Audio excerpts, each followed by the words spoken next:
Hello, Sennse here, and this is going to be a tech video about upcoming products and what I hope and predict they'll be. So, first starting off, I guess I'll talk about the Pentium Silver and Celeron Alder Lake N processors, which double the cores compared to Tremont. Yeah, Tremont, just like the place in the city, in New York City. But this time it's Gracemont. Let's hope that it sees a great performance boost, much like how the Golden Cove cores could make a Celeron outperform a K-series i9 from Comet Lake. Something as recent as that. Let's hope that these chips can reach a base speed of 2 gigahertz. And let's hope that they support DDR5 and can support full-size DIMMs, like the 32 gigabytes.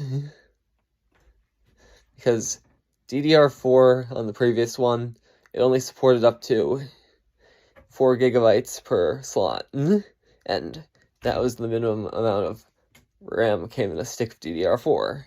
And DDR5 requires 8 gigabytes per stick, so it's gotta be 16 at least supported on the chipset for the Alder Lake N. Next up, we have Lovelace, which is coming up soon.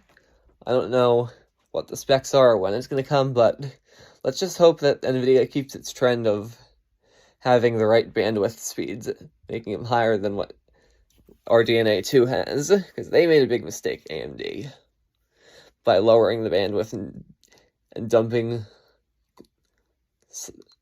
and psychologically tricking people into buying a weaker GPU by the number. We'll probably see a 24 gigabyte 4090, a 20 gigabyte 3080, and a 16 gigabyte 3070 and 3060 Ti with a 12 gigabyte 3060 and 8 gigabyte 4050. Oh wait, no, 40. I meant to add 40 in those things, not 30. 4050. Sorry. It would be nice if they would launch a Ampere budget GPU like a 3030 with 4 gigabytes of 64-bit GDDR6 or DDR5. Like, what happened to the low-end GPUs? Maybe they could have a 4 gigabyte 3010 or 3020 with 64 bits of bandwidth. And AMD, whatever happened to using high bandwidth memory? Like, what about why can't you just make a Vega 3? Anyway, what I predict with the 7000 series, of course, after the RDNA3 refresh, which is probably not going to change anything, specs other than the speed. But let's just hope that they make a 512-bit 7900 XT, 384-bit 7800 XT, a 256-bit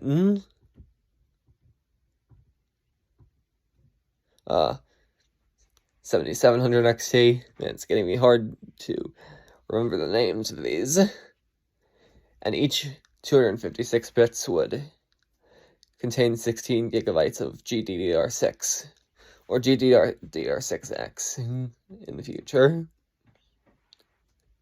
And then 7600 with 12 gigabytes of 192-bit memory. And then the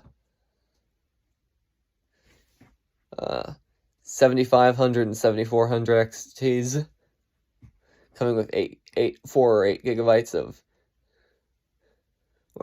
8 gigabytes of 128-bit or 4 gigabytes in the case of the 7400, and then 64-bit for all those below it, which probably won't happen. We're not going to see any like cheaper low-end GPUs outside of Intel. And that brings us to Intel's Alchemist, where we're going to see like 6 gigabyte 96-bit as a new size format, along with the low-end ones comparable to the OEMs from back then for their time adjusted. I'll have a later video about, like, my quadrillion computer company and the company I'm going to be launching products for. Another thing I want to mention is Raspberry Pi 5. Hopefully we can see an 8-core ARM Cortex A76 CPU, even though we already have the A710 that's being used in Apple Silicons, M1 and M2 chips, I'd assume. So hopefully all that happens. And if you want more information, but are okay with dealing with ads, go to Moore's Law is Dead and GamerMail and other people. This news update is for tech is mostly is for those who want to skip the ads and don't have them play, because my channel doesn't have the ads. Bye.